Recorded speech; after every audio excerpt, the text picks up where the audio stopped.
since we have new people today, maybe we can find out what it is you do not yet know about Dhamma, and what we can explain to you about Dhamma. So would you like to pose some questions that you might want to ask?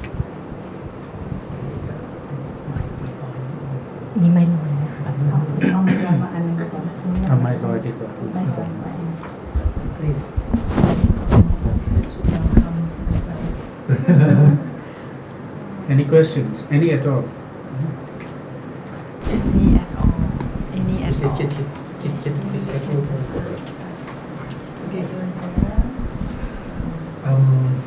Please.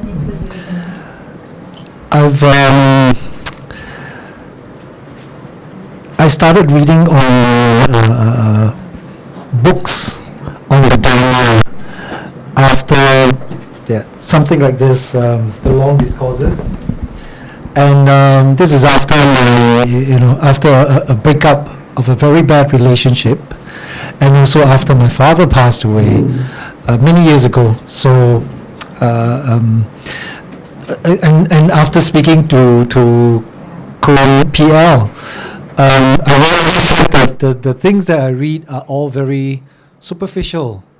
Things like I was telling her, don't hold on to anger, it's no good, that kind of thing. And she said that, it's all just very superficial. So I'm here actually to listen to the discussion here about self, about citta, about cetasika, about nama, rupa, and all those things. So for now, I don't really have a question. So it's all about listening, and hopefully I will come back next time and I will have tons of questions for you. Okay. You read and get lots of questions.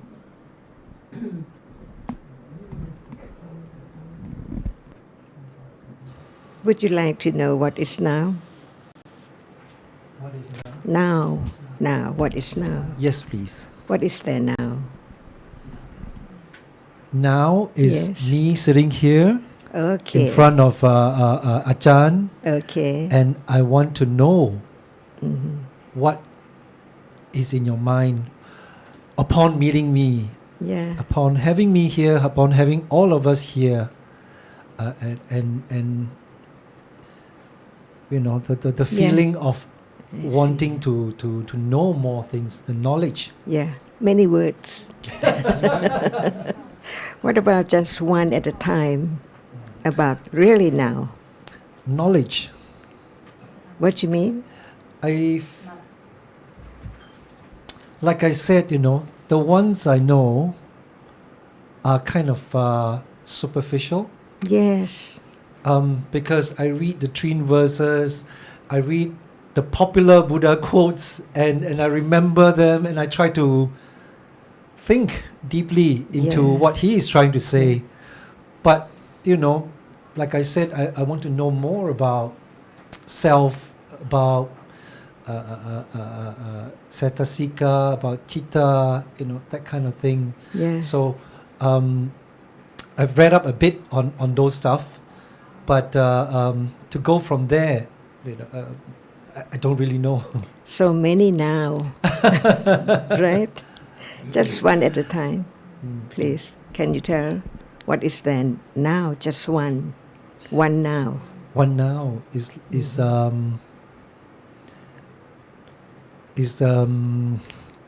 looking at you, Ajarn. Okay. Without I, can there be seeing? No. So seeing arises by conditions, and it falls away as soon as there is thinking about that which is seen.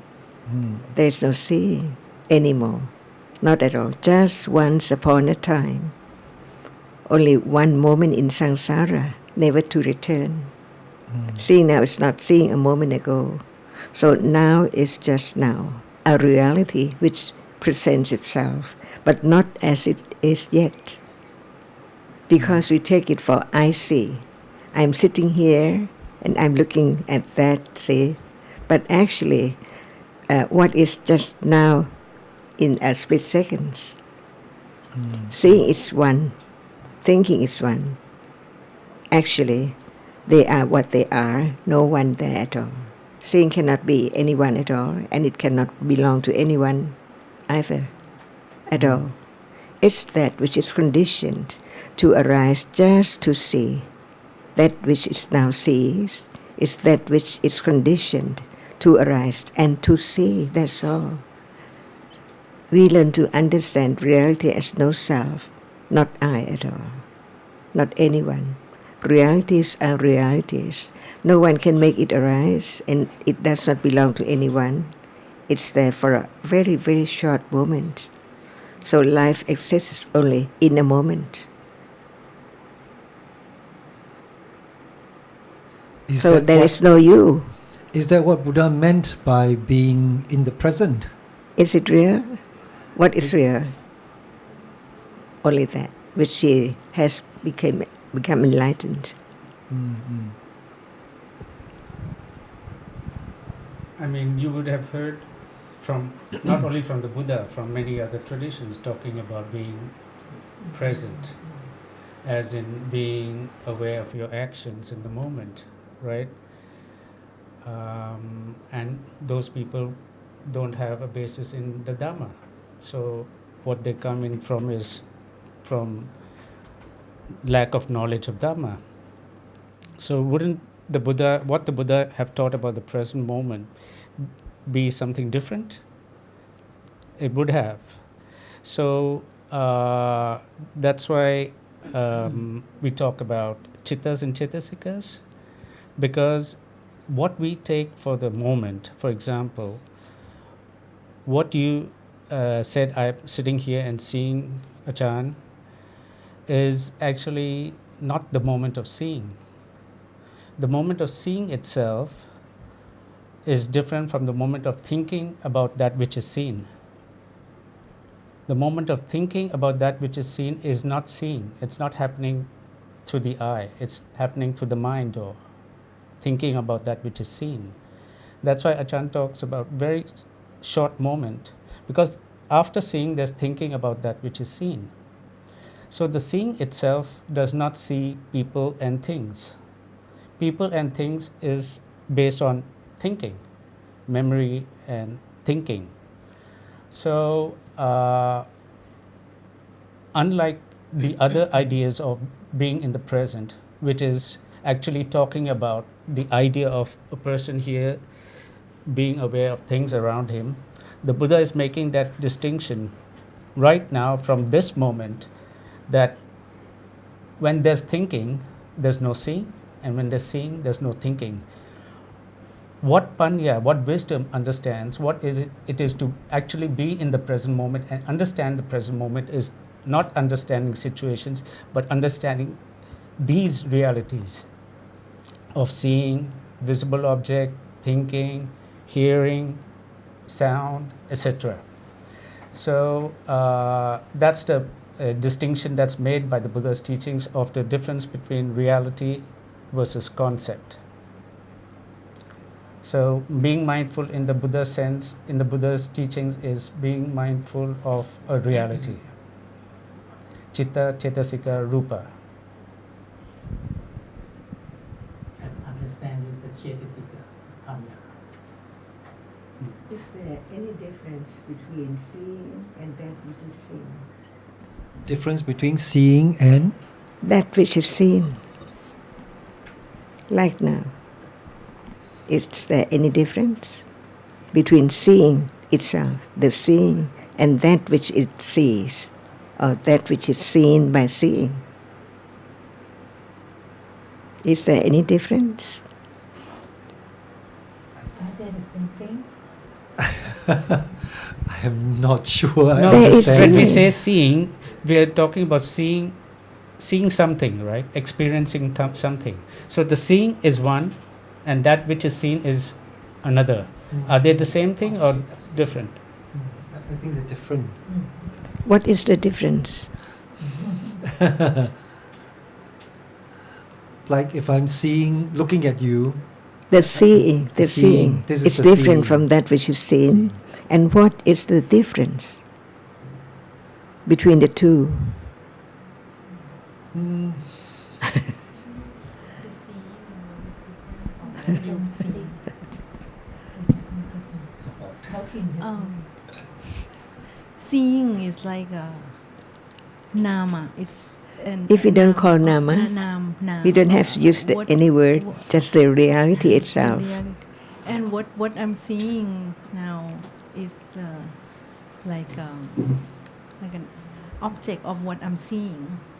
Like The object is not the seeing. yeah, the object So is there any difference? yes. What are they? Can that which is seen see? No. See, that is the difference. And can that which sees does not see? Can that Which see is not seeing. Can it be that which is seen like that which is seen? Are they the same? The seeing and that which is seen. no. So we just know about that which is seen. We don't mind, have no idea about the seeing itself at all. Even now when there is seeing, no thinking about the seeing, just think about that which is seen as something. And so, can seeing be I see? Or is it just seeing? I came from IC, but now it looks like it's just seeing. If there is no seeing, can there be I see? No, But when there is seeing, can seeing be I? Or it is seeing? it is seeing. See, no one, no self. Just realities, different kinds. One cannot experience anything at all, and the other one, whenever it arises, it has to experience. It cannot just arise without experience anything. It has to. So now we talk about the different realities. One is that which can experience. Whenever it arises, it has to experience. And the other, no matter whenever it arises, it cannot experience anything at all. It has its own characteristic. At this moment of seeing, what is the characteristic of that which is seen? It's real, right? What is it which is seen? Because we're talking about the truth, about realities right now that can be learnt to know the nature of it as it is.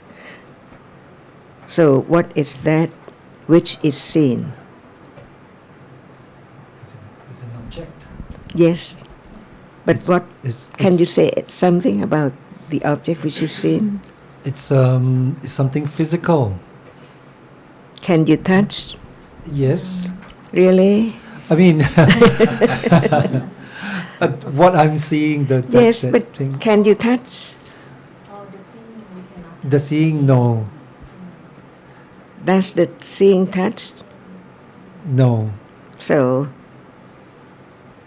what is that which is seen? It's a feeling. It's Don't use any word, just the reality. Okay.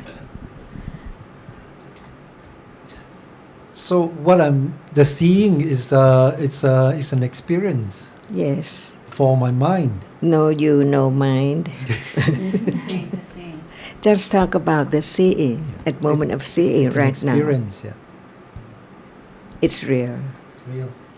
Does it belong to you or anyone? It's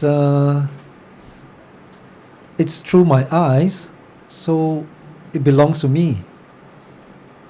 Can the eye be your? Can the eye be yours? Yeah, if it's my eyes, it's my. Is it? It's real to me, you know. But if I tell her, What about it's just a reality?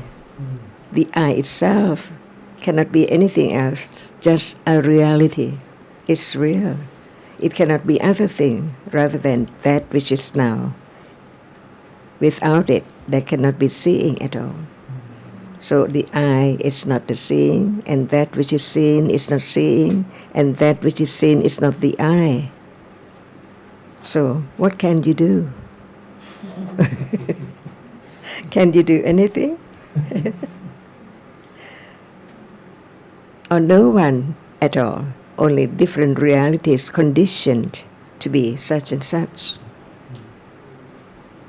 That's the teaching of the enlightened one. Otherwise, we will never know about the truth of the moment of seeing as it is, as not self, no one at all. And actually it's completely gone, never to return at all in the samsara. Just once, only once, and then never again, never more. So whatever you like is gone completely. But you think that it's there all the time, not knowing the arising and falling away very rapidly, succeeded by the other reality. So it looks like something permanent. And this is the teachings of the enlightened one.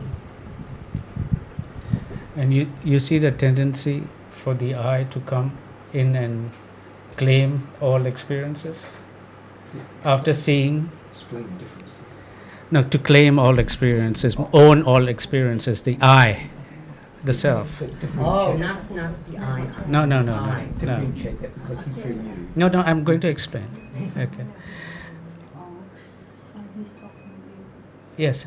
Do you see that the moment Ajarn asked you, is seeing self, you, and you said, but it's me, right? Sorry, when you want to speak, you just push that. You automatically you say it's me because that's the sense of it, right? That's what normally everyone does. Talk about hearing.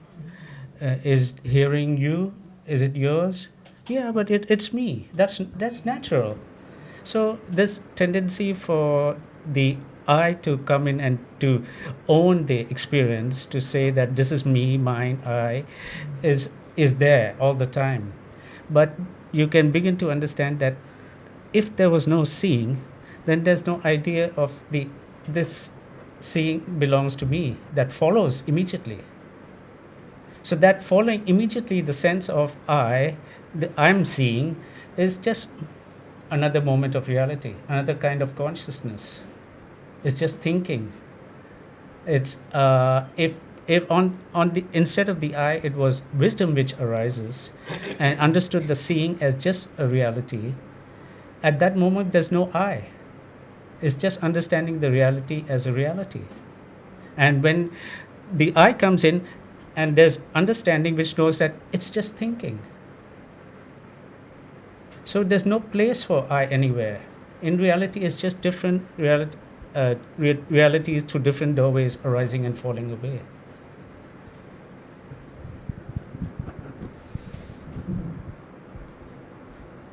So it's useless, just use the term. So it's useless to use the term nama rupa without understanding what is there. No matter what we call it, we cannot change its characteristic. So, in truth, is there you? There's no me, there's no you. Is there me? There's no you. When there is no reality, it's impossible to be something, someone at all. So the truth is just different realities, conditioned, arising, one after the other, so very rapidly that no one knows what arises and what falls away. And so it conditioned the shape and form to be remembered as something or someone from birth up to death. There is the idea of something as I all the time, then that is wrong. Nothing can stay at all, even right now. The moment of seeing is not the moment of hearing. They cannot arise together simultaneously. just one at a time, by conditions. Whenever there is seeing, there must be that which is seen, not that which is heard. No sound, see? But now it seems like they are together. That is the rapidity of the succession of the arising and falling away all the time. No one knows until Buddha has become enlightened. So we can hear about the truth right now and begin to understand. So what is the use of understanding the truth? What is the use?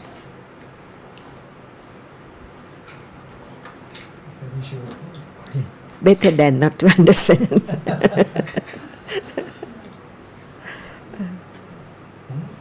abandon the ignorance. Yes. So it's not only each of the experience to the five sense and the mind taken for self, but because of rapidity and the sense of like everything is rising together, so like as a whole also it's taken for self all the time. So the self is always trying to take everything for self, not just realities but concepts also. Or even one is experience, it is something in one's mind all the time. Even hardness, it's hard. See, it's hard, something. But actually it's just appear and disappear. It's the illusion in the mind. It's the illusion in the mind. It's What like is illusion? thing that seems like it's appear Yes, and is it real? stays, but actually it's arise and disappear and falls. Yeah.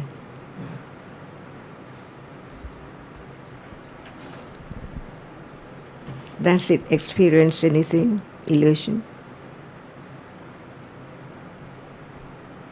It just makes the self more self.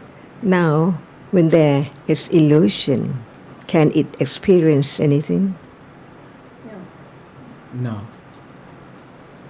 Yes. Yes.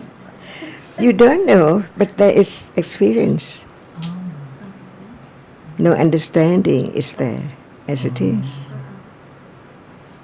See, without the word of the Buddha, who knows the truth?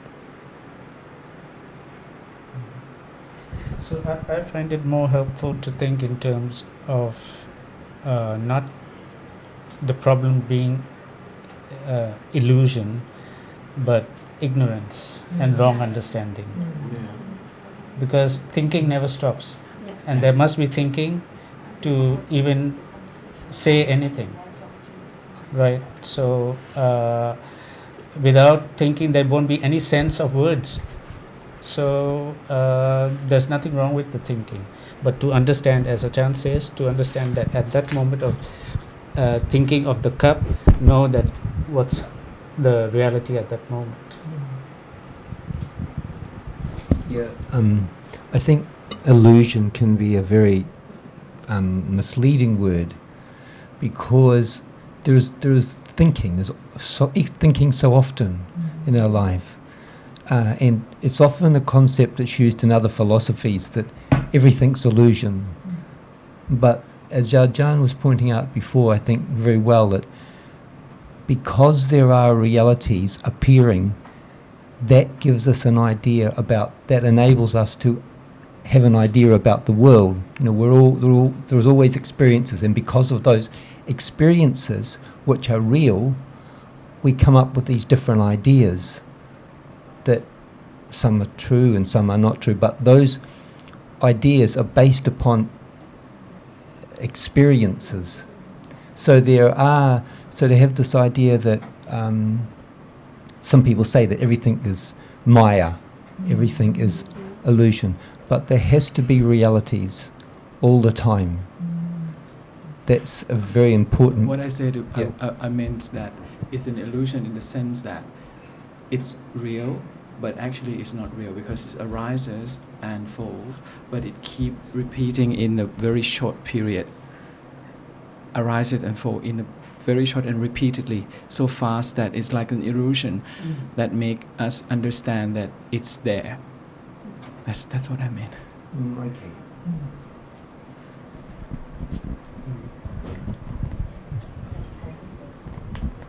It's like something we call nimitta.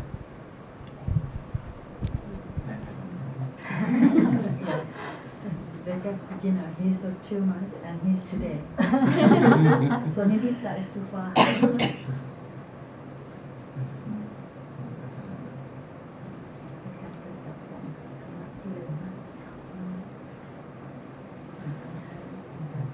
L, why don't you explain what nimitta is? It's like when you put a piece of, when you have a fire stick and you lit it, and then you make it swing it like that, then you see the circle. So that is the arising and falling away of the Dhamma. That fast that you make you think that there's a circle there, but it's not there. There's only one reality. In many of them, that it arising and falling away.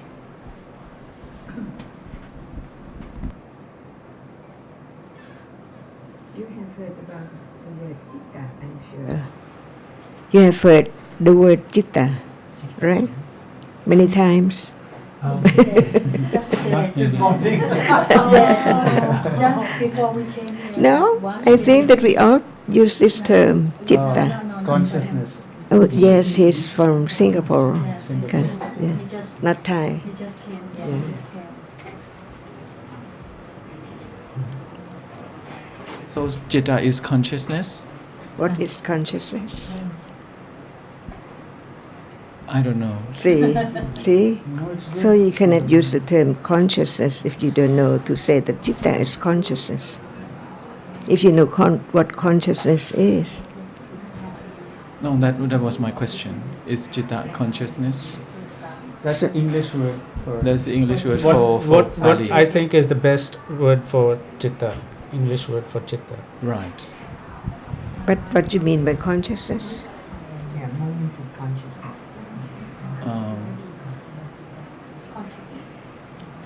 It's like to know, Like what? to know something, Like what? to see, Seeing. to hear. Like the five sense, to hear, to see, to smell, to taste, or to touch, like sense. And so no in English is associated with knowledge. So we'd rather use the word consciousness experiences the object.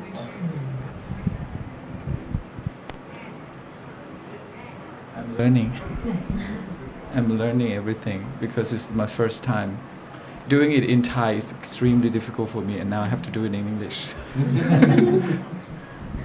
That's good to learn more. No, it's very good to know that To know it's what- difficult, that the Dhamma is very deep and difficult. That is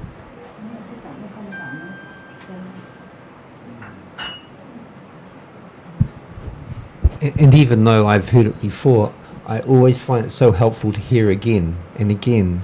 It's so important to hear and consider carefully what we've heard. So we have to hear it more than once and consider carefully again and again, because the habit of ignorance to misunderstand is so strong that it's very important to continually consider correctly about what appears. And that after a while can become a habit, but it takes time for wisdom to grow to begin to understand those things. And so what you said, that's true for me, and I think true for other people here too. And it's so helpful to hear the beginning, about the beginning, which Ajarn is so good at. She's very good about explaining about beginning. You know, she talks often about beginning again. That's why I come here. Ajarn, can I ask you something? Okay. We talk about all Wait, these. First, other people We want- talk about all these concepts. How does it apply to laymen? What is concepts? about, chitta, Is it not consciousness, real? Is it experience, not Using real? the word as an idea. Yes. No, that's or- what Ajarn is just. or Setta Sika, which is a physical. All these talk about self, about seeing and the seeing and be seen, and how does it help me as a layperson to know all these concepts and to be so smart and so experienced about it? How does it enrich my life? That is But your I point. use the word Not understanding the enrich truth. in a very loose manner, just for discussion purpose. I'm not trying to challenge you, but I just want to know, because sometimes the books that we read, they are just so deep and so delve into this kind of subject in a very abstract or in a PhD manner that That's- you That's why really Ajarn need to just like. asked you, is it not real? When you said chitta chetasika is concept, Ajarn asked, her first question was, is it not real? Is seeing not real? Yes, they're real. I'm talking about the idea of self. Yes, I mean, Idea is it not important to understand seeing, the seeing that you're seeing, the word, the word seeing, you've been talking about it since you were a kid, about seeing, that I see this, I see that, and that's, that experience, but you don't understand its nature. So is it not important to know that? I think, I liked to your... apply it to. I mean, right To- now, as a- that's as why a- I'm coming back to right now. Is it not, is seeing is now, is it not important to understand it? It's applying, isn't it? I think what you're saying before is a really good point. And some people, it is just knowledge. But knowledge is very, very... And there are some people who are very, very good at knowledge. But Ajarn is always talking about it's very important to have knowledge, but it's really also very, very important to apply that knowledge.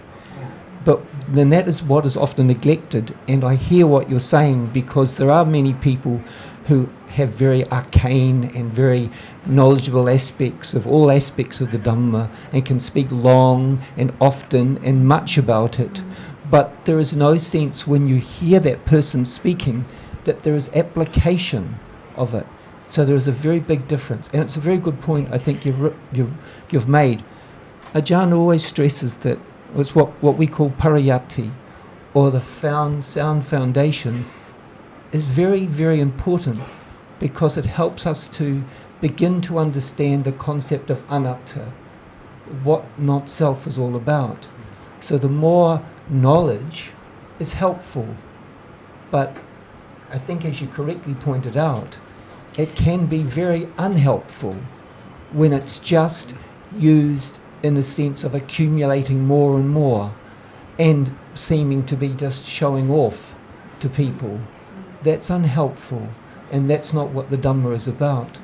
But Ajarn always stresses that the more you can appreciate the incredible depth of the teaching at an intellectual level, that can help your understanding to grow when there is a correct understanding what the parayati is all about. The parayati, I mean the foundational knowledge which can be applied to the present moment.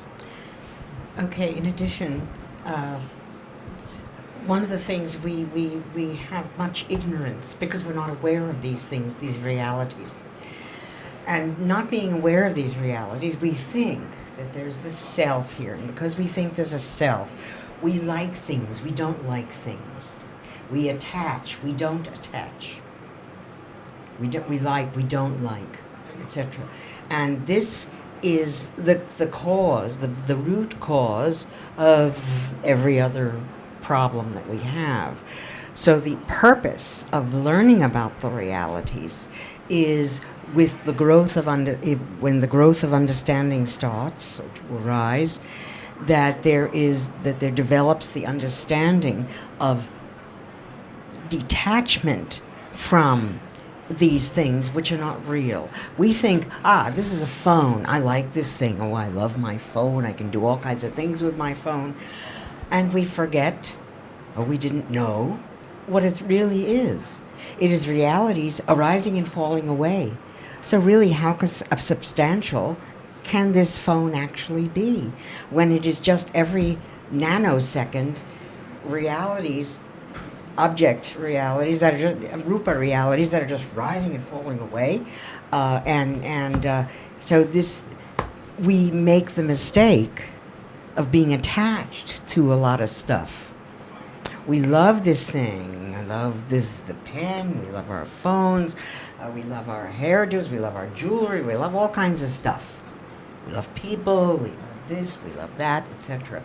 And the object of learning this is for once we have the foundational knowledge, the parayati, we can then, through reading, listening, and deeply thinking about the Dhamma and the things we've read and listened to, that when the conditions are there, that maybe an understanding of some aspect of the Dhamma will arise deeper in the mind. This is a mental development, and the object of that is to detach from wanting or not wanting things and stuff.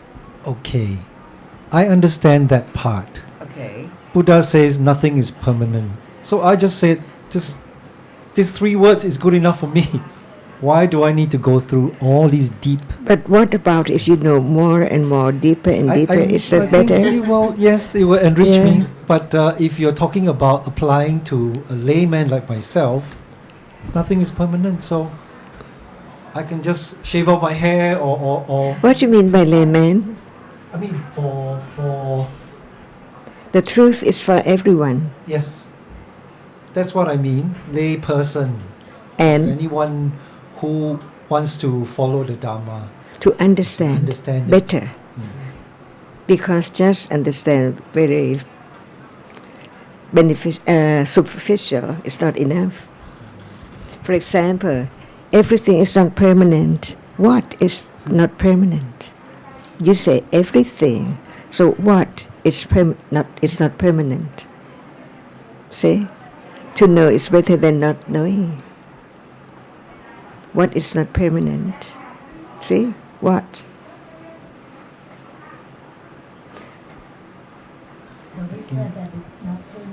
Oh, Yeah, it's a question.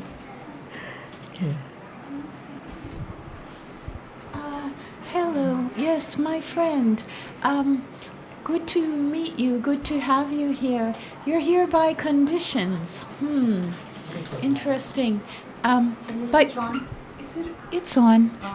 But your question about how this can all enrich your life or apply to the mundane is, I'm not a very long-term person here, as some of Ajarn's students or people who come here are. So I'm closer to you, and so maybe there's more of a sense of first arriving and what it's like and how is this going to enrich my life.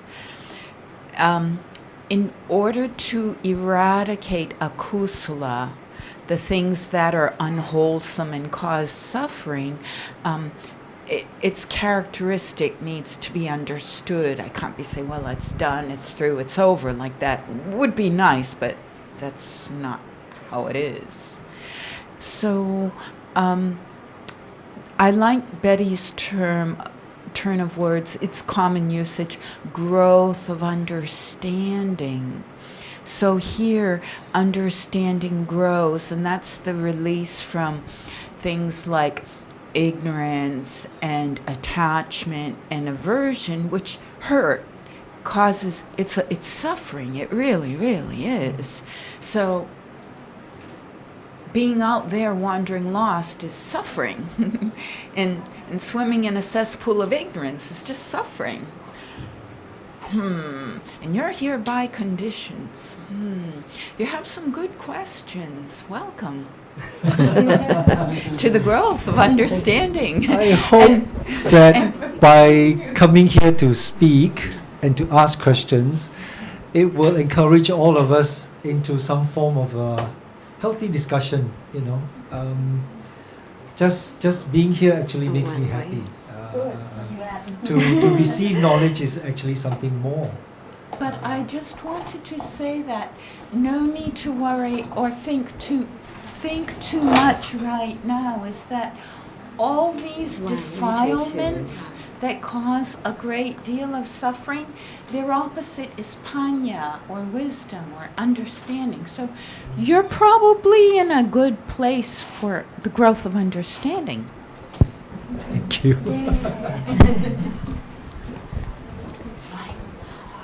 Yeah, so Ajarn ka, we can say that understanding Dhamma is beneficial to our life because everybody has defilement, has sufferings. So that's why if we understanding Dhamma, we can minimize our sufferings. I can say that. The more we understand Dhamma, the less we will be suffer from defilement. All for you.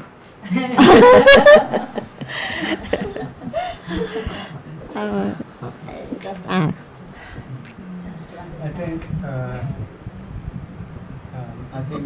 the interest in understanding Dhamma is based on seeing the harm of ignorance. So understanding Dhamma is to lessen ignorance. I have a question for you. So maybe you can answer now. Is it good enough just to have the basic knowledge that everything is impermanent?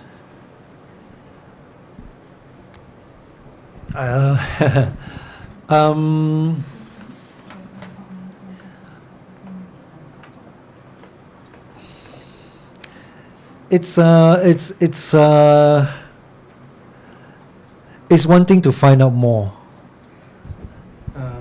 beyond what I've read in the books. I mean, because we've been trying to point out the difference between reality and concept, and what's being suggested is that the Buddha taught the understanding of realities, because only realities have the characteristic of impermanence, not self, and suffering. And concepts don't exist, they're just thinking. So just simply saying everything is impermanent while not understanding the difference between reality and concept can be quite misleading, don't you think? And I think what Ajarn said before, he said, what's everything? What's everything? What do you mean by everything? To me, in my layman mind, it's just material stuff. Ajarn?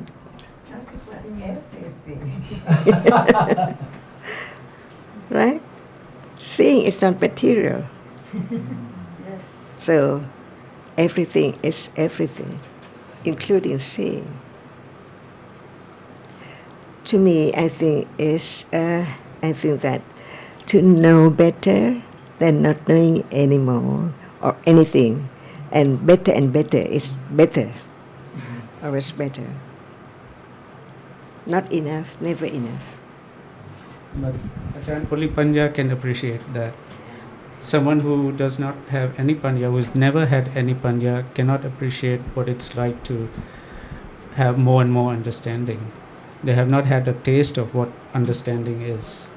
But once they say life is not permanent, what is life? Not just saying life is not permanent, but what is it? What is life? And it's better to understand, better and better, to know the truth. Won't you like to know the truth? See? The truth is better than all.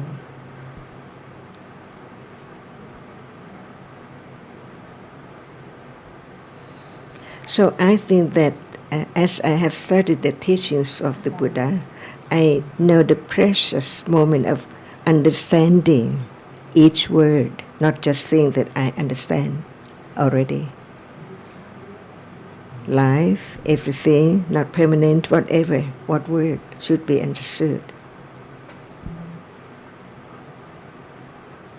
Like you just say material, it doesn't include seeing, hearing, thinking. But everything is everything. So, Ajarn, I was just thinking today, not only coming to listen can be motivated by seeing the importance of understanding, developing understanding, but sometimes even sharing the Dhamma can be motivated by knowing that one needs to understand. So share not to teach, but also to one's own understanding.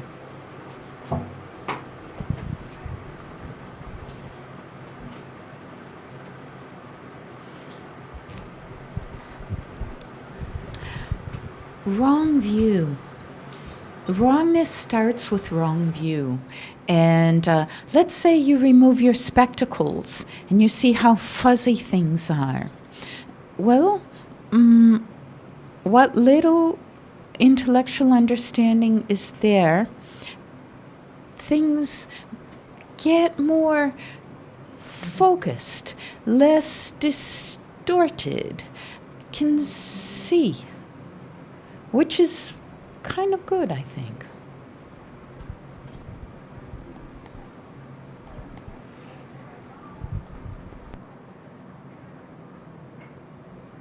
But no expectations. Let's not make a goal and try to, reach that particular goal, because it's one moment at a time, one step at a time. It can be an obstacle to have expectations. In fact, it is.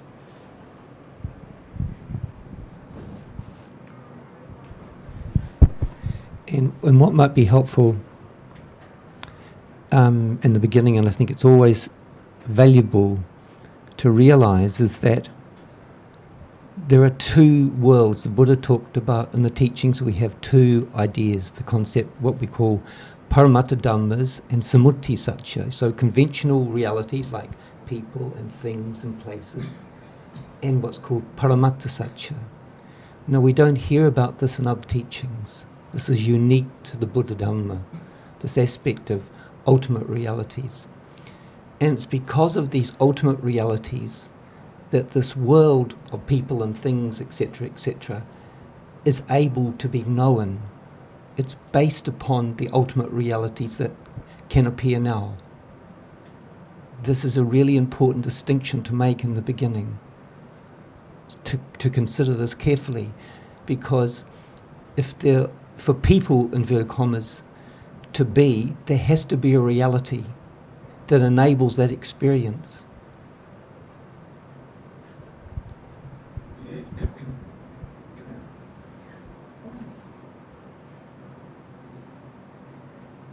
And by the way, no one here has shaved their head. No one here is in saffron robes. We're all lay people, puthajjana, just regular folks.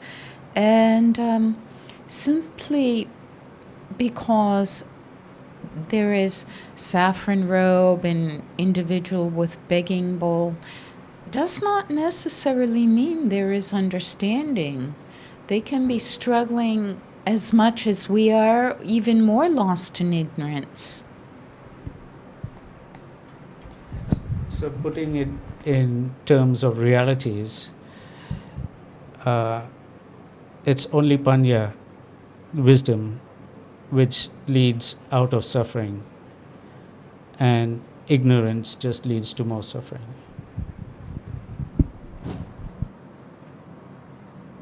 And when there is no realities, there is no nimitta, And when there is no nimitta, there is no concept, nothing, no me, no you, nothing appears.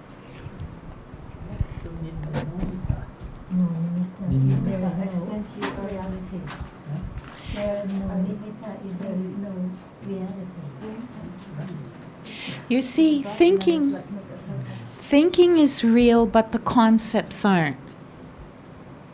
Thinking is a reality, but concepts aren't real.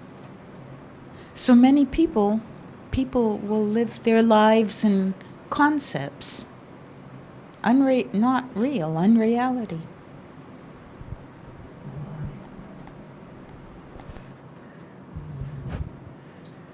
I think you have to define for them what we mean by concepts. And the concepts are that which we take has shape and form. We think, oh, phone, it's got shape and form. Because what we call the mind door creates the idea that there's a shape and a form here. Otherwise, all these realities, they don't have meaning. Okay, we can, for instance, seeing sees, let's say it sees color. Hearing hears sound. Tasting here is able to taste various tastes, okay, etc. But it is the mind door that makes meaning out of them. Says it gives them a definition of what it is. We say, because of experience and memory and feeling, we remember, okay, this is phone. But at the same time, we can develop understanding of what this really is, because that way we reduce the attachment to it, because it's our attachment that brings us the various kilesa, the sufferings that are experienced. So this is why when we develop when development of understanding occurs, there can be a detachment from these things. And that's what basically it's all about. It takes a long time. It takes years and lifetimes and lifetimes and lifetimes. Look how many lifetimes the Buddha had to go through after he vowed to be a bodhisattva, that he had to so many lifetimes before he could be ready, have the conditions present for enlightenment to occur. So if it took him that long, how long is it going to take us? So, yes. And we're, in the sense, we're lucky because we have the teachings. The Buddha had to realize it all on his own. However, still, our minds are not as developed as his, so it would probably take us a longer time anyway. But, so that's the point. So these things which had shape and form, we call concepts. So everything here, glass, microphones, cups, calendars, whatever, books, people, clothes, eyeglasses, all this stuff are concepts that we think are concepts, but actually is realities arising and falling away. And the realities have these three characteristics. They are impermanent. They rise and fall away very quickly, okay? Within the space of doing that, thousands have risen, fallen away, gone, okay? Very impermanent kind of thing. But it's happened so fast, it looks like this phone's here all the time. Okay? It is not self.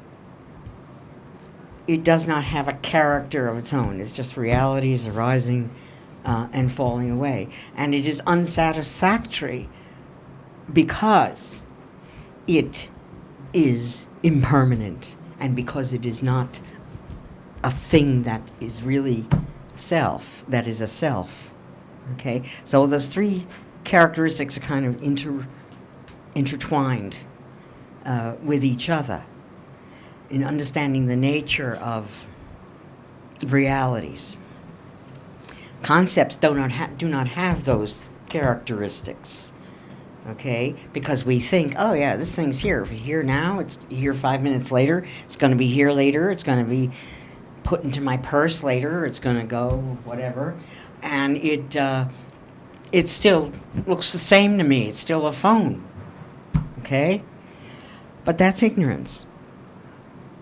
But we live with that every day. But if we, with greater understanding, we can live with the ignorance and the usage of the phone without having to be attached to it. And that's, again, a very long-term development.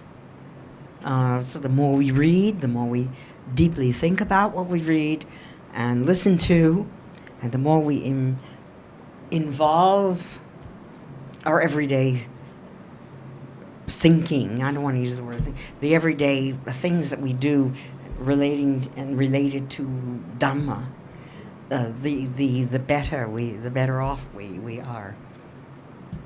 The more satisfied with life we can be.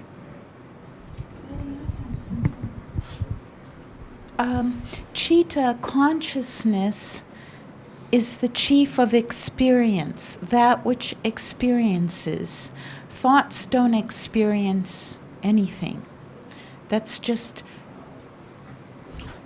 the mind thinking thoughts. Thinking is mind door.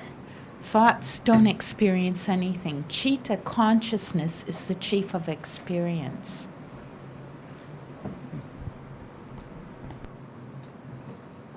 You might as well explain that a little bit deeper. I tend to like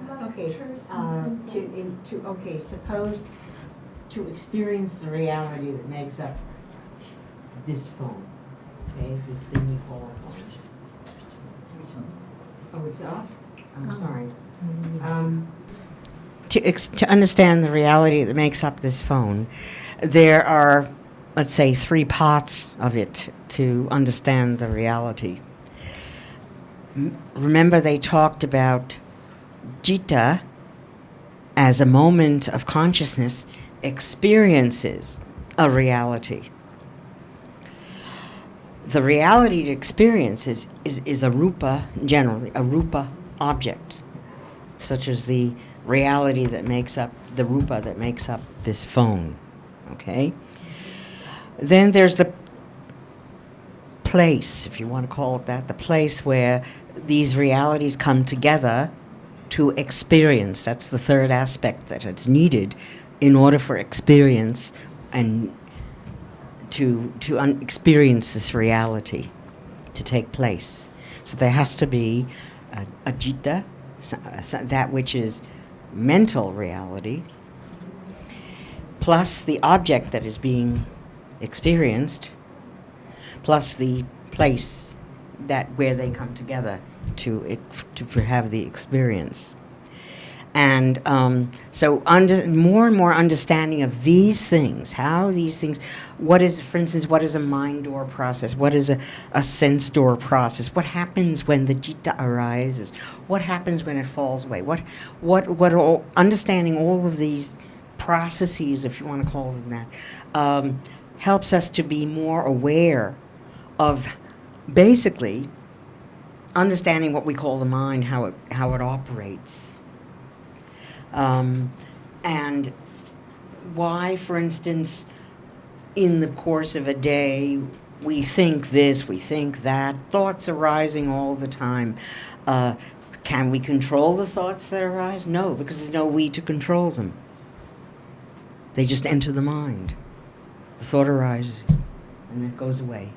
So the more you can read, we can provide you with all kinds of books. The more you can read, the more you think about what you read.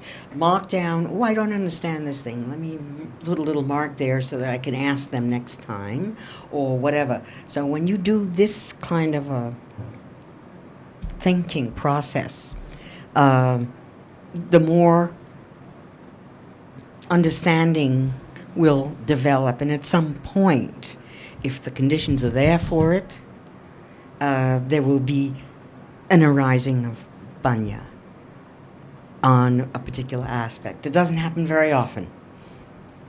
Okay, but when it happens, it's very important. So this is basically what we're doing, so that we deal better in our daily lives with people and things and places and so forth. That's basically what it's all about. So a lot of it's kind of a, you want to call it, I don't want to call it a personal path, but it is, in a sense, the personal path of mental development for greater understanding of the nature of how all realities in the mind all work. For instance, we meet a friend, the friend's in a lousy mood, and the friend snaps at us. Oh, I don't want that. Okay, so, oh, gee, I'm hurt. This friend is nasty to me. I don't know why she's nasty to me. Whereas studying the Dhamma helps us to understand more, okay, or not get upset because friend had something on her mind. She was nasty to me for something or other, okay, for an example. Okay, so dealing with these different exigencies of daily life, basically the Dhamma helps us to deal with this stuff better. And to answer your question about what practical value it has, and that's the basic. The more you read, the more there's the will to do to develop your mind and understanding, the better it is. But again, no expectations. And I think that's why Ajarn's response was, isn't it good to know? And it's never enough but to know better and better. So I think the goal of studying Dhamma is just to understand better and better. Not to have less attachment, less anger, those are not the aim. The aim is just to understand more. They happen. So now you know what citta is. What is it? Experience. Citta. Citta is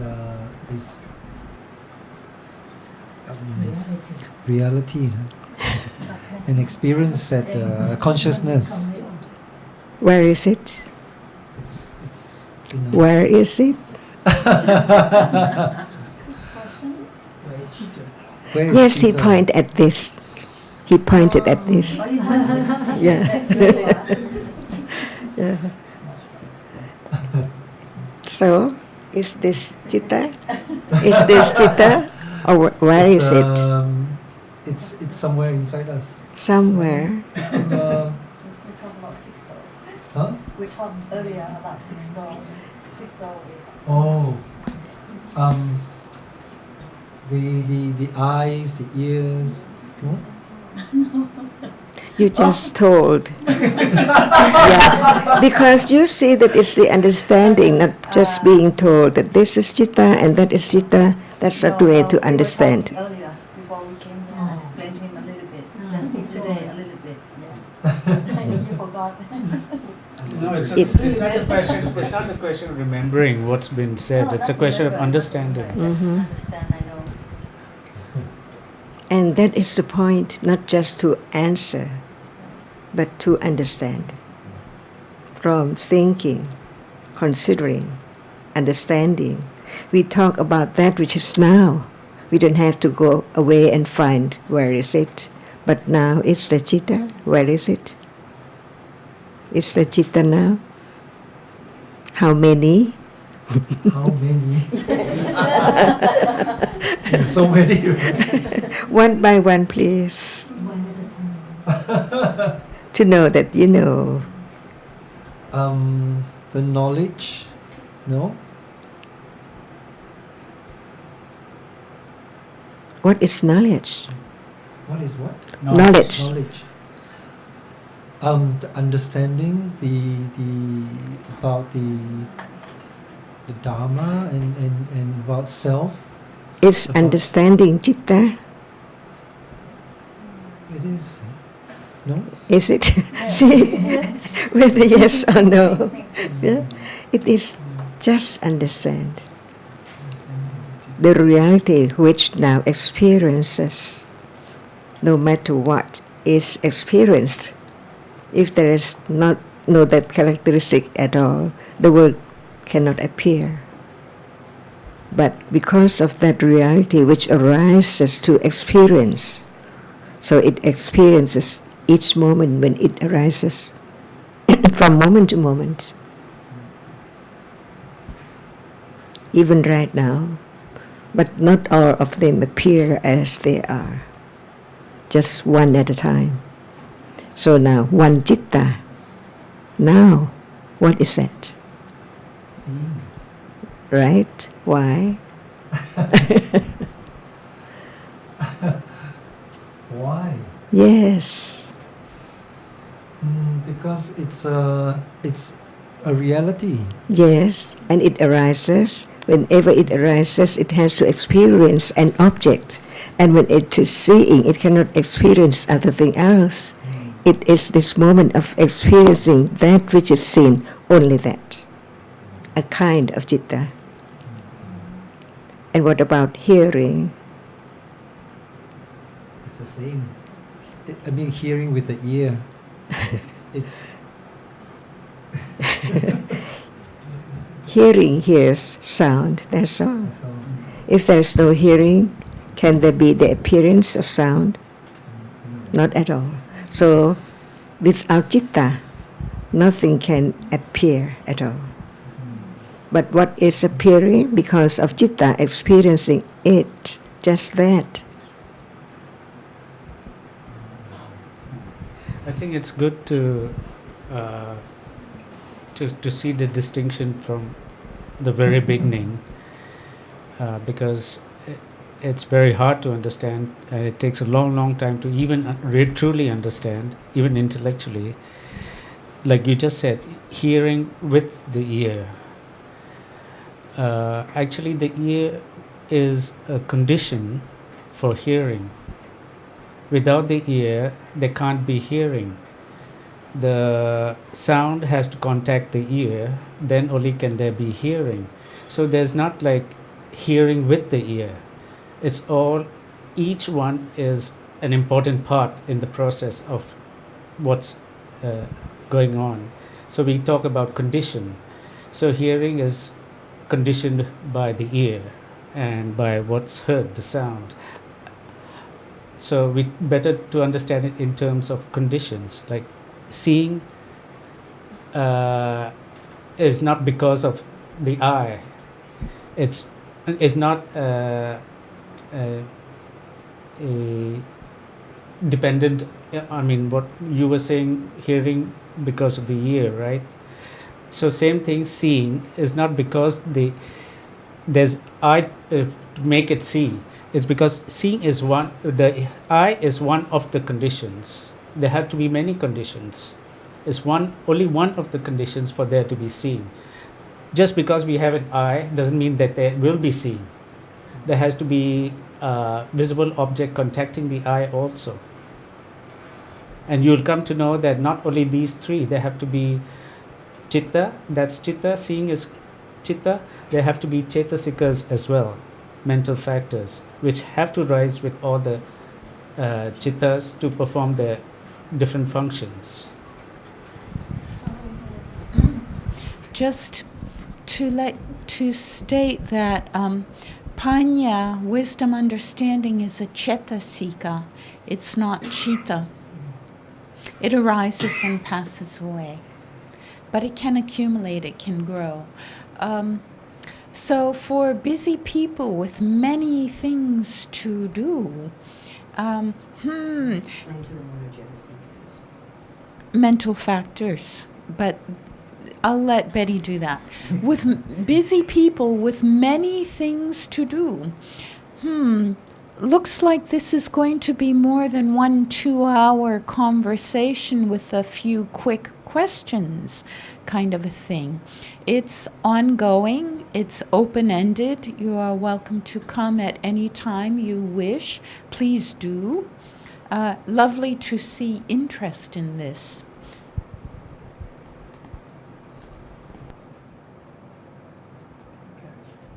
And actually being busy, not busy is no excuse. It all depends on past accumulations. All sorts of people. And I like what Ajarn talks about when she talks about busy. It's just a moment. Life is just a moment. You know, people say, I'm busy. It's just a moment. And that really is just an idea, busy. Or, you know, I haven't got time, or people say, yeah, they think of all sorts of ideas, but it's just a moment that comes and goes. Yeah. This is probably the best use of time. I really can't think of anything better to be doing. A better way to use time, spend time.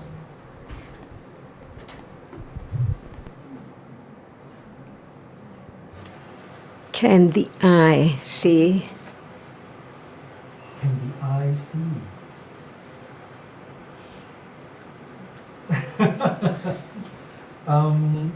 The eye see, but it doesn't process anything, right? Again, can the eye see? Answer the question. No. The What eye can itself see? cannot see. Yes, what can see? It's chitta. What is processing the image coming through, right?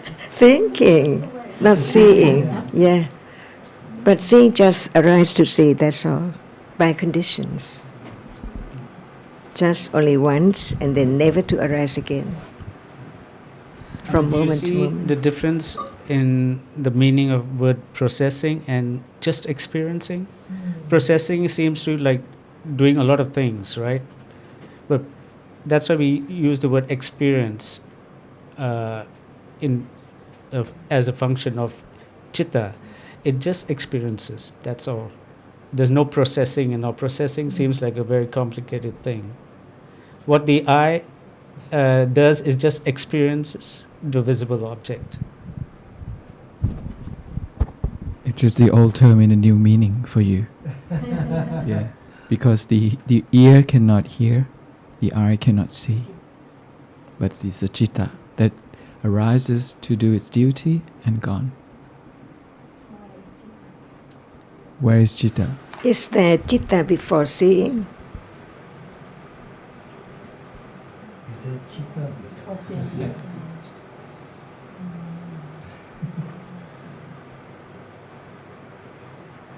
There's no chitta before seeing.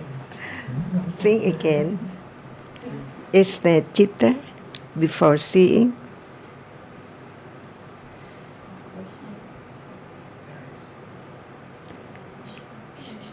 Seeing does not arise all the time. So there must be the chitta which does not see arising before seeing.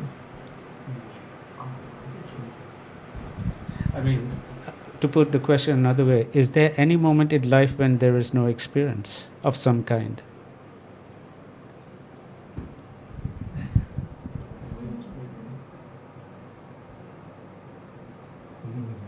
It's a little easier.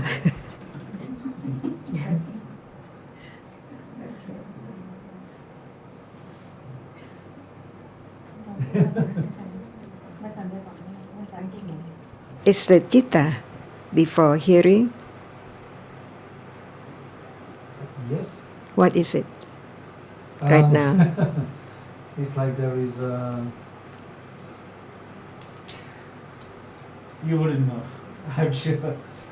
like what she explained about seeing, isn't it? As much as we can know, there can be seeing before hearing or hearing before seeing. It means that at moment of seeing there's no hearing, and at moment of hearing there's no seeing. But there must be chitta from birth up to death. Never lost. What about at moment of falling fast asleep? Is there citta? Can it see? This is the truth of life, everyday truth. We dream. No. We don't see. Fast asleep. Is there citta? There is citta. Yes, that's right. It's always there. It's different from the dead body because of conditions. So we learn to understand conditions for whatever arises, not at anyone's control at all. No one can control. It does not belong to anyone, just by conditions. Each moment is different by conditions. So actually, there is no one, no permanent reality at all. But it seems like everything is permanent. From nothing to be something and then nothing again. The whole life is like this. So is there birth after death? Is there birth after death?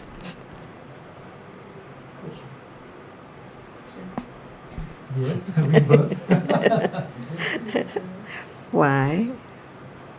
I think, is it because the cheetah doesn't die? Because it gets transported to another being.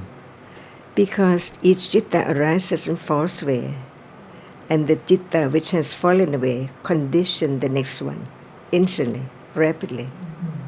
No gap. So no gap between death and birth. Yesterday and today, just a moment ago and now. So in a way, the citta dies every moment. There's birth and death every moment. But the death of one citta conditions the next citta. It will go on and on as long as there are conditions for that to happen. And this is the beginning of understanding that everything is not permanent. Otherwise, one just say, nothing is permanent. But what is nothing? What is thing which is not permanent? We have to understand. Not just say, everything is not permanent. That is not enough. Once we say, we can answer, what is that? So besides citta, what else is not permanent?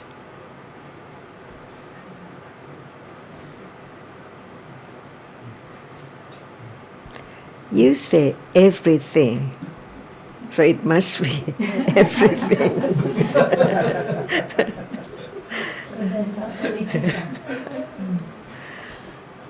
Is sound permanent?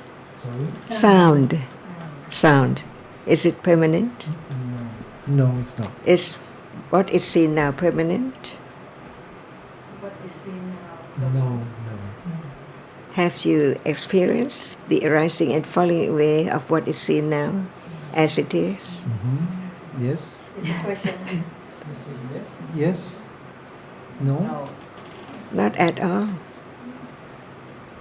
No. That is what we say from the very beginning, Maya. I see what you mean. Nimitta, yeah. It comes and goes. But what I mean is that I've experienced this. It's Because of the rapidity, the succession of the arising and falling away in split seconds. No one knows except the enlightenment of the Buddha. What Ajarn's question is pointing to is, you've heard about it, I mean so far more than 1 hour, about seeing rising and falling away. So you can appreciate it intellectually. You can even appreciate that at the moment of there can't be hearing if the seeing did not fall away. The previous seeing did not fall away. So you can have what's called intellectual understanding. But what Ajarn is referring to, have you experienced it, means have you directly experienced the reality itself rising and falling away. That's another level of understanding.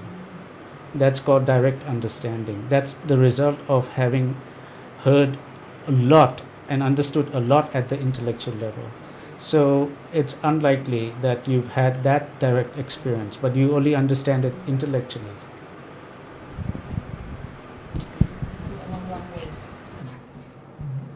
So there's no refuge. It's not satisfactory. There's no refuge in that which is experience, in that which is impermanent, rather. Truth is the only refuge.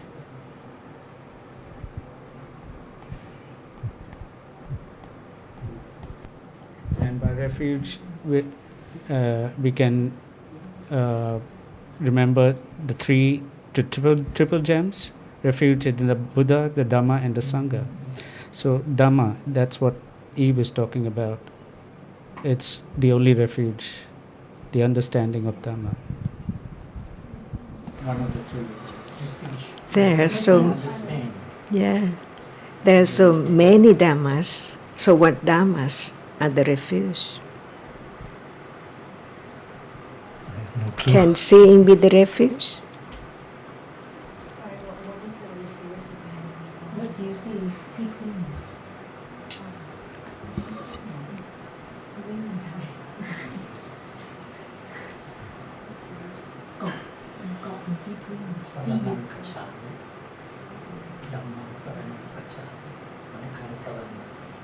Ajarn asked, can seeing be the refuge? Can seeing be the refuge?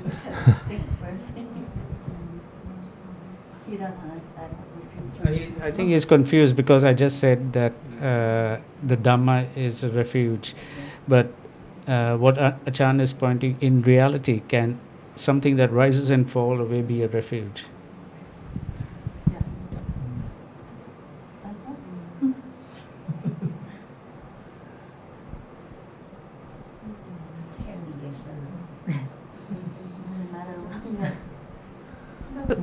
You can experience now the feeling of, this muddled and thought and all tangled up. Everyone here has these moments, I assure you, especially this item. And the teaching of the Buddha clarifies, and it's difficult. It's simple but difficult. Simple but not easy. So the teaching of the Buddha removes doubt and confusion and clarifies everything, crystal clear, the truth, what is real and what isn't.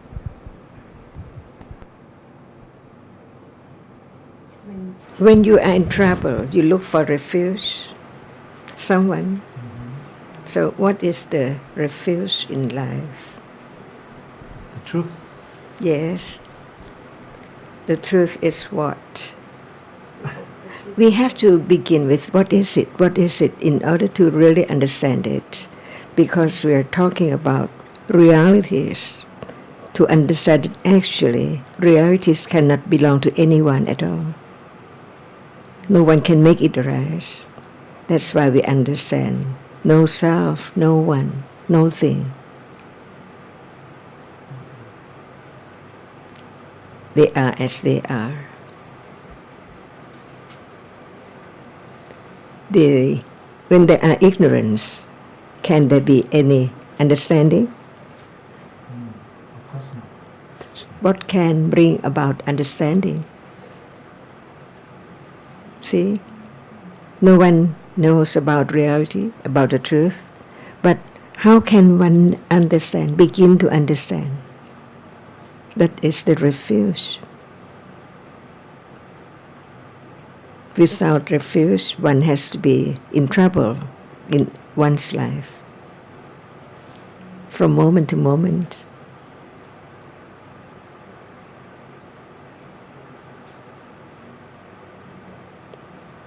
Can you depend on your money to make you away from trouble? But right understanding can. So true.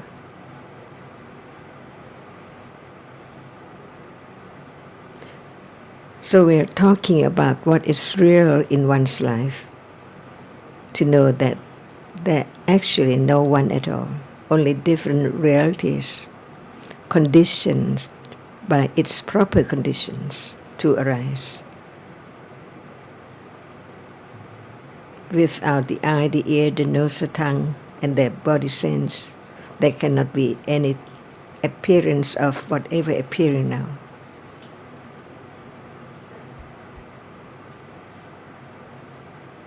And everything is gone so quickly. You cling to that which is no more at all. It's gone completely. So when someone talk about a person who dies, actually he was born after death, instantly. The birth consciousness succeeds the moment of death consciousness.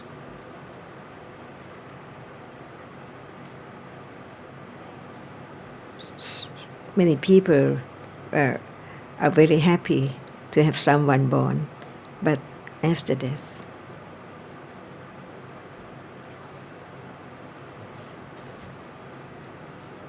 We're all born, we're here. No one gets out alive. So there's old age, suffering, sickness, death, and then rebirth. Again and again and again. And it's panya, the understanding, that puts a stop to all that. There are things that do condition understanding. Association with wise friends, hearing the Dhamma, reflecting on the Dhamma. These things will help. Maybe you're in the right place at the right time, doing the right thing just now. If one can be mindful of the birth in the animal room, you see, not a human room. To be a human, it's difficult to be birth in the human. Just remind, not only in the human room, maybe the animal room. And why is good be birth in or dead and go to birth in the animal room? There's a reason, the condition of that. That's the point. So what Kun Nopadum is alluding to is just how fortunate and blessed we are to be in a human existence and to hear the Dhamma. And as time passes, it's from the time of the Buddha to now how difficult it is to understand. And will the Dhamma even exist? These teachings even exist? So here now, this lifetime, we're truly blessed to be here. It's a beautiful, lovely thing to be here. Hear this Dhamma. Because being born as a human is one of the hardest things that the Lord has said. I'm trying to say that what the understand the reality is you see the difference from the difference from the good and bad, or you see kusala dhamma, akusala dhamma, the difference, and what is the result of that when you should teach it or do that and you go to another room, and what is this? It's not the heaven room or animal room or human room. It depends on the condition. It's trying to remind that what the harmful of ignorance or defilement. And you have to understand that, what it is, what the reality of that.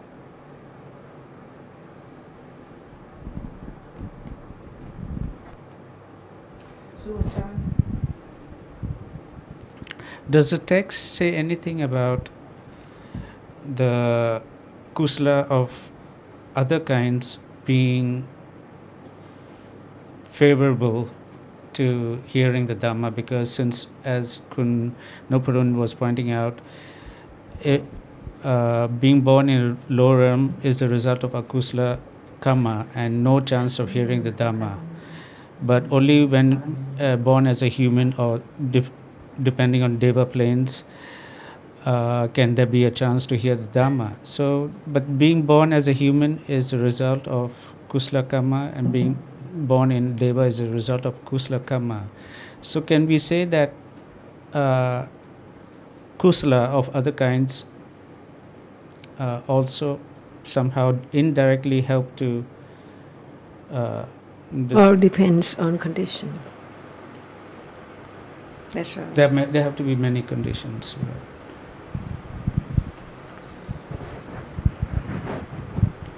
Yeah, it's not enough, because being born a human and then you can from birth to death accumulate more wrong view, and that's no good. With the view, there is no way to know the future, to know a result in advance.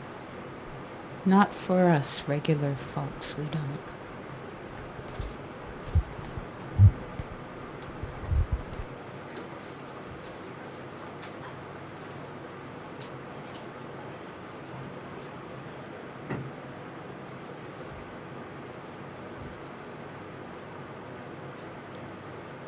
So now there's no doubt anymore about reality.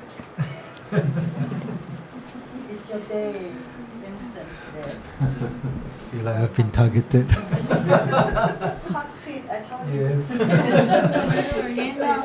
enough. I want you. No, I think I will need to do more reading and then attend more meetings. But such as with this moment, it's impossible. So from now, what is reality? This is the first word, Dhamma.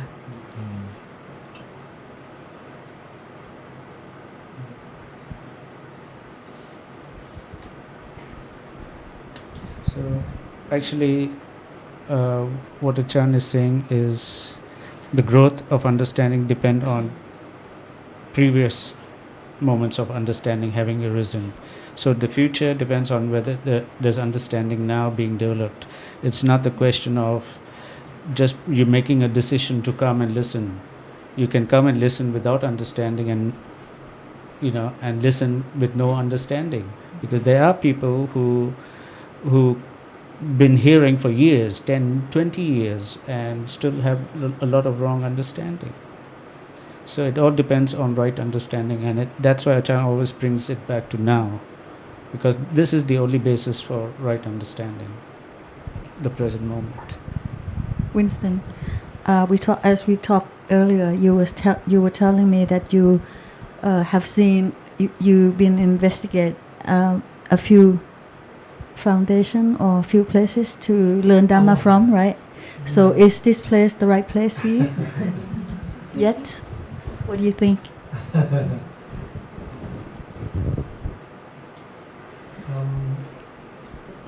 I mentioned that I've searched for places to such as this to attend, but I've never attended any, because just the fear of going to one and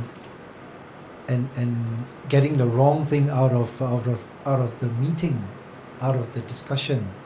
So because of Owen here, she said would I like to come, and I said I would like to come and listen, and hence I start the wheel rolling, and hopefully there will be more. So You come to the right place? Yes. just get one word, only one word. What is that? One word. From hearing, discussing today. I think awaken. Awaken. Not in the Buddha's sense of awaken, but just something started. Okay, awaken to what? That's right. On a journey, on a Dharma journey.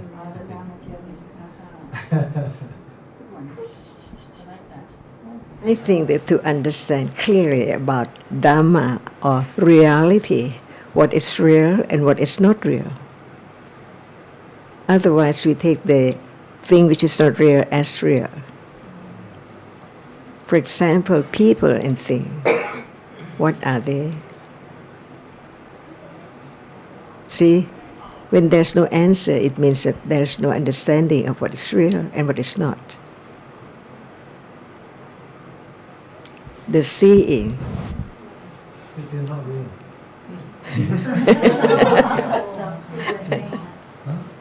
Is there seeing now? Huh? Is there seeing now? Yes. So you cannot say that it's not real. No matter you think about real or not. I think he didn't mean seeing is not real. I think Winston didn't mean to say seeing is not real. You meant people and things, right? It's not real. Yes. But you see that even the other people say that it's not real, but for you it's real because it's there now. See, you don't have to believe the other's word, but about belief of the truth. Is there seeing? Is there seeing? See, you don't have to listen to anyone at all, but you know the answer. Is there seeing? Yes. So seeing is real. See, this is the first thing to understand, the truth, what is real and what is not real. And when we use the term Dhamma, it means anything which is real. Why do we say that it's real? Because it has its own characteristic to be known as only that. Seeing is only that which sees, which experience, that which appears now. It cannot hear, it cannot think, it cannot like. It is the chief of experiencing, just experience clearly what the object is, no matter it's the very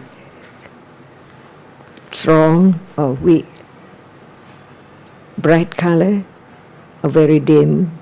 It's seen clearly about the difference. So there is a reality which arises and experience, that's all. And that is called citta. So when we talk about citta, we mean only that reality. So seeing experiences sound, just only that sound, not the other sound, only that which it experiences. So it is real, it's a Dhamma, it can experience. So there are different kinds of Dhamma. One arises, but it cannot experience anything at all, like hardness, sound, smell, taste. They cannot experience anything.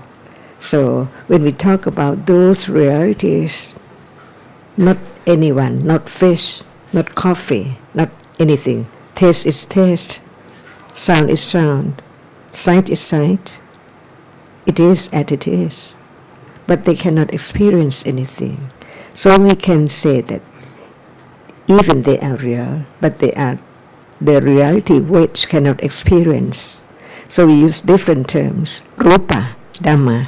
They are all Dhamma because they are real. And that which cannot experience anything at all is Rupa. And that which can experience is Nama.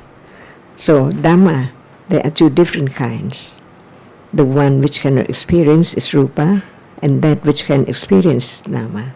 So what you take for me is Nama and Rupa. Without Nama and Rupa, there cannot be anything like you or here, whatever is there. So the reality is the reality beyond anyone's control. No one can make it arise. No matter you like it to stay, it cannot. To know the truth is better than not understanding the truth. That's why there is birth and then many things in life and death. So it's only just sleep and then wake up and then sleep again, nothing appear again, or everything is lost again, and then wake up again. the whole day and then lost everything while one is fast asleep. There can be death while one is asleep. But death is not that which keep on life. The moment which just keep on arising and falling away, even it does not see, does not hear, does not think at all, like fast asleep. But the citta, the experiencing, the reality arise, keep on to be moment of wake up again. That's all. It's life. From life to life. No one there at all. Different identity, different personality, different one after death. Follow what has happened in this life to condition different moments for next life to come. And this is Dhamma. If Buddha hasn't become enlightened, no one knows about this at all. So Vincent, when you were saying earlier awaken, you probably didn't mean awaken as knowing deeply, penetratingly, right?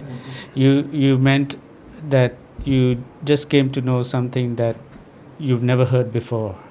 Awaken on the journey. Yeah.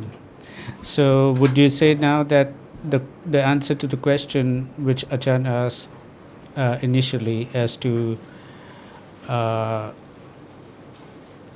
what did you get from today or something like that would be the understanding of the distinction between reality and concept, right?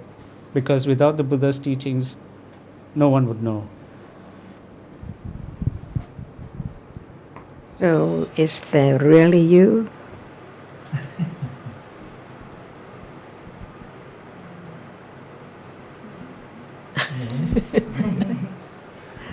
In truth, there are Nama, Dhamma, and Rupa Dhamma arising and falling away all the time, never to return at all, even one, gone completely.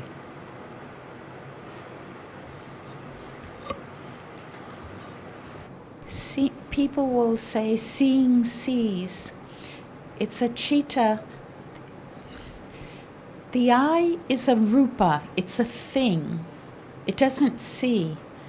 Seeing sees. Citta experiences visible object, sees that.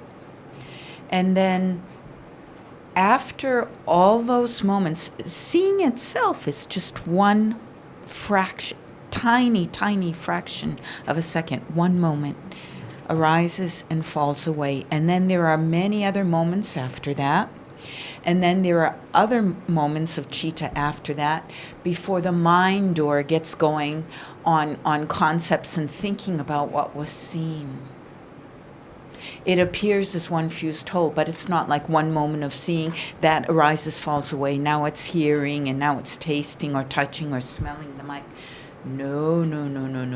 So much more in between. The body is a rupa. This it's stuff just like the rest. Citta is nama.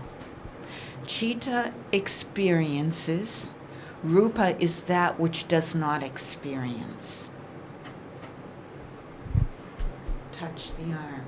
Well, I feel something, but there is no self. It's just citta experiencing. Hardness, softness, temperature.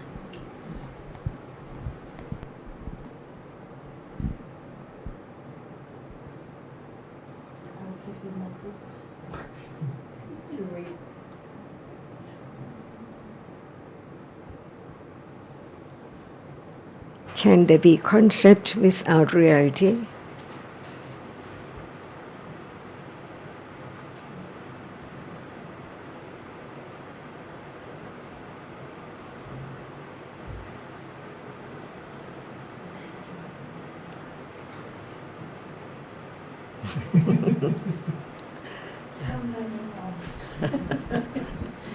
No need. No need. Yeah.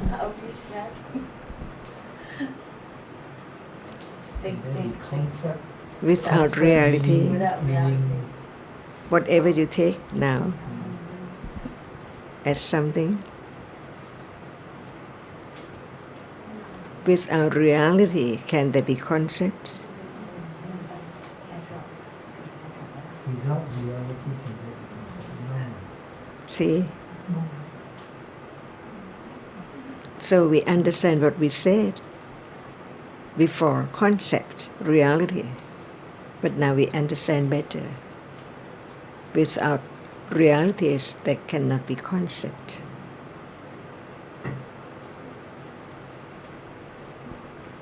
So what is concept?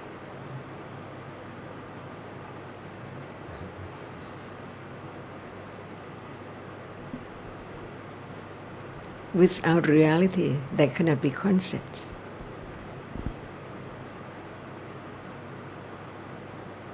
So what is concept? So concepts are those that the things that we see, we hear, we smell, we touch.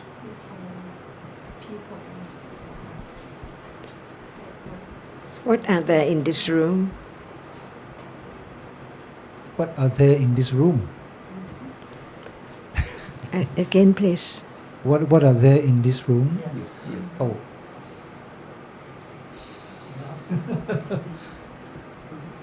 Reality and concept, right? Because not understanding reality, it brings about the idea, concept of something permanent.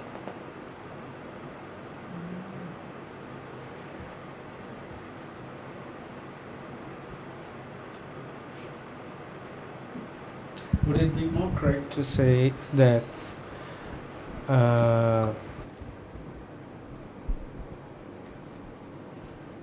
concepts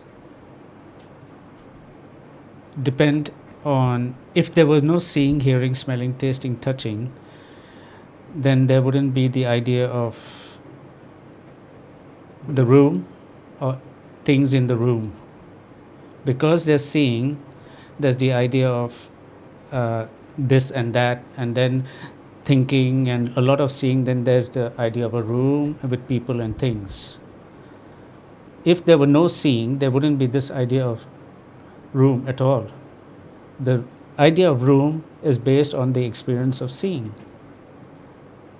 Right? So there must be reality, these experiences to the five senses, otherwise there would not be any concepts, any idea at all.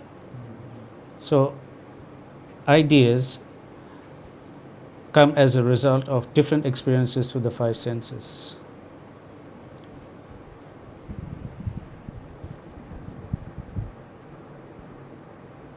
And how come concepts?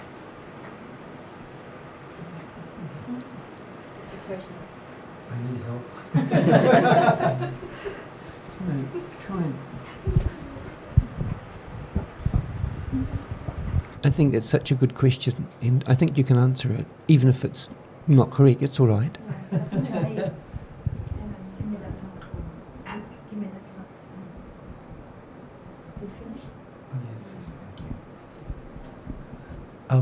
You were saying why? How come concepts? How come concepts? How come concepts?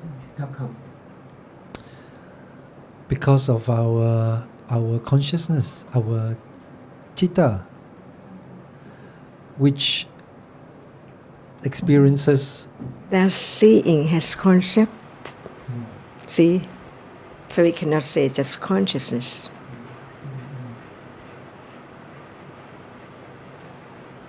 The truth is the truth. Can I try to help him? Yes. I'm not sure if it's helpful, but it's like what memories, its accumulations, what were sort of memorized from a previous experience that accumulate to be a concept of what. How come such repeating. memory? How come such memories?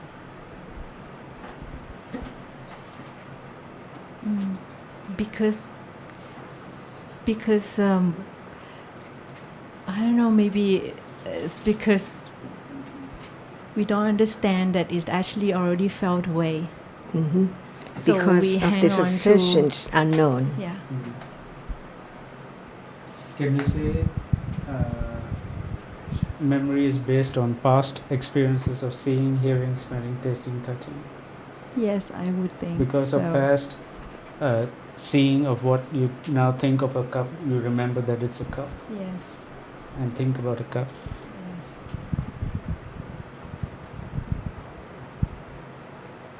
Have you heard the word nimitta? Image. Yeah. What is that?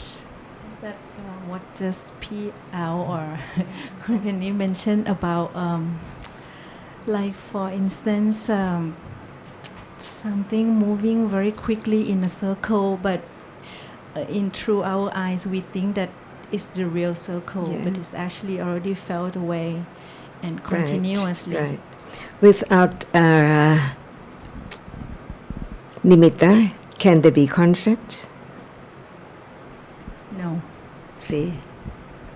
So from absolute reality arising and falling away, it brings about something as nimitta, sign of whatever appears as real, as permanent, but it is a succession of the rupa which arises and falls away so fast, and the citta experience that, and memory is cetasika, another reality arising with each citta. Whenever it arises, it remembers, it marks. So it conditions concepts. So nimitta is not because there's thinking about different realities, but also because realities do arise and fall away very fast, following each other. But may I ask about the concept, the word concept?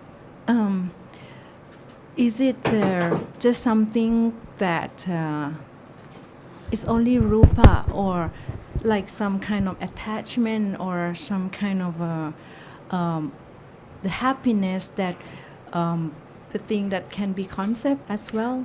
A concept is the conceiving, the continual conceiving that we do.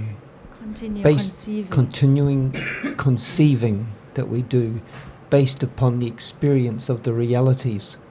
We think the conceiving is the real thing, and the reality is not understood. So, concepts, can be referring to a framework to define and explain what appears and what is heard and so forth. For example, someone offers me a chair. Please, here's a chair, sit here. And so it's a chair. They don't say, well, this rupa and all. We need something with which to refer to stuff and things and so forth. Concepts. But they're not Paramatta Dhamma's realities. They're not ultimate realities. It's not real. I mean, when you're angry, sometimes it feels like it's lasting a long time, right? Mm-hmm. Yes. But in reality, from hearing the Dhamma, we know that it does not last. It just rises and falls immediately.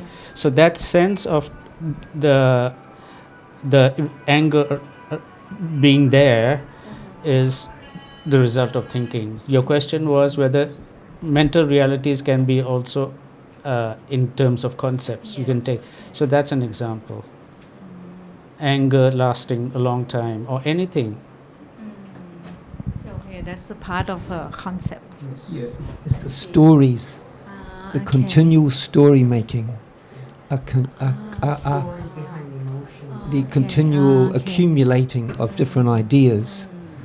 That's what the continual conceiving about, which is based upon realities, which are not which remain mostly misunderstood. I mean, Ajarn sometimes says if it's not a reality that's being experienced, then it's concept. So when there's no understanding of the reality being just what it is in a moment, then it's likely a concept which is being experienced. So what's must be a concept. So what's a reality that appears now? Do you think? What's a reality that appears now?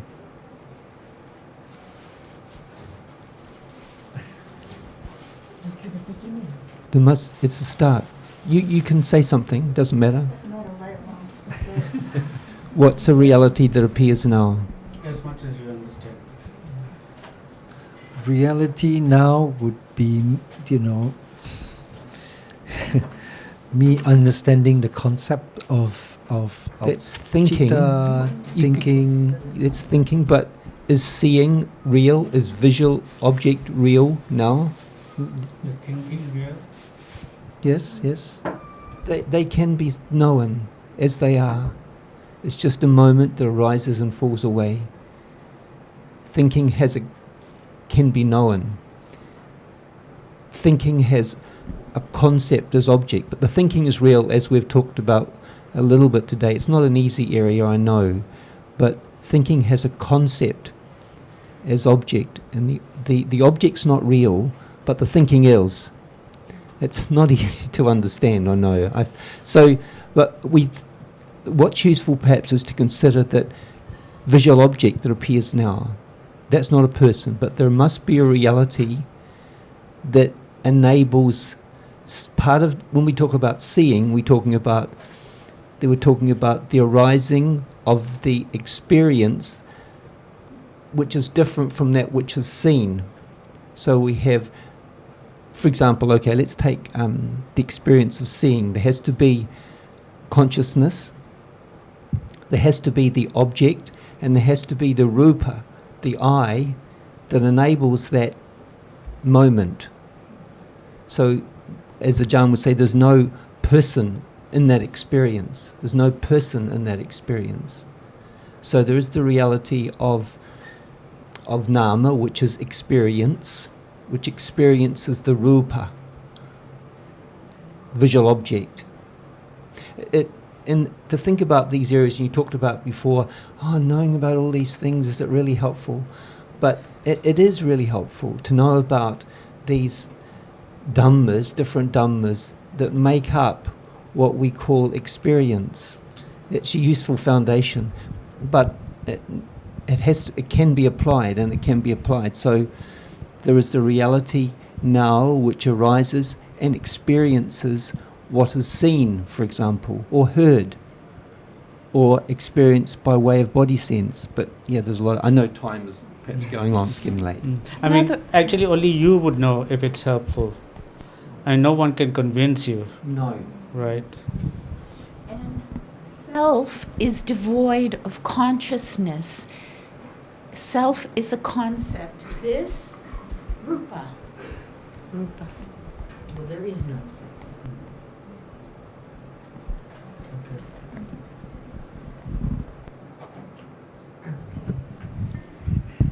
We usually have a little... Ajarn, you have something to say? So life is just the continuation of the arising and falling away of realities. No one at all. From life to life. Completely gone.